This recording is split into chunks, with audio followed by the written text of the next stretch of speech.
This example asks us to sketch a graph of a function with the following properties, and then it gives a whole bunch of properties, mostly including limits here.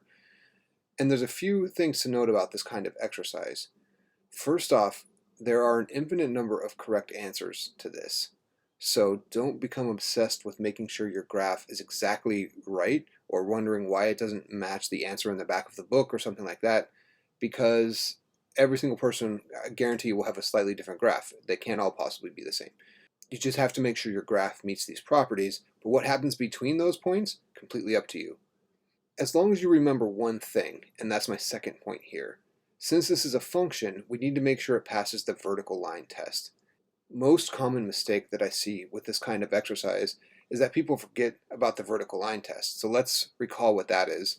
If any vertical line crosses the graph more than once, then the graph does not represent a function. So if your solution looks something like this, I'm just drawing a random thing in here, right? And I see this often on exams, which is not cool. Okay, something like this, right? Notice how this horribly fails a vertical line test, right? Wow, that one crosses it 3 times. But you'd be surprised at how often you see this kind of answer for this kind of question. People forget that whatever they come up with in the end needs to be a function. Okay, with that in mind, let's take a look at these properties. We have g of 1 equals 0. Okay? And what you do is you just kind of slowly sketch all the pieces to this graph. It's not going to look right at first, but it doesn't matter. You just very slowly fill it in, piece by piece. So we have g of 1 equals 0, g of 2 equals 1. All right? No problem. G of 3, negative 2. All right? Now things get strange. We have the limit as x goes to 2 of g of x equals 0. Okay, so, and this isn't a one-sided limit. This is just the limit. So it's going to be both sides.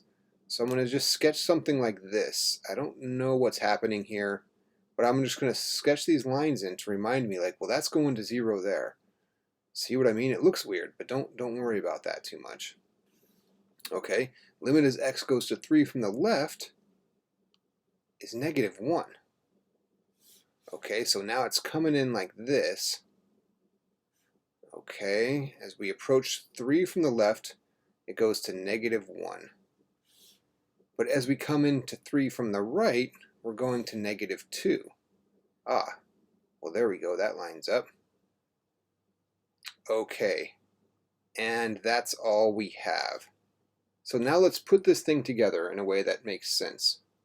Notice that it hasn't said anything about what happens to the left of x equals 1. So this can be anything, right? Maybe it goes like so. There we go. Doesn't say. Up to you. Creative license here. We need it to go to 0 as x approaches 2. So let's fix this part in here to look something like this.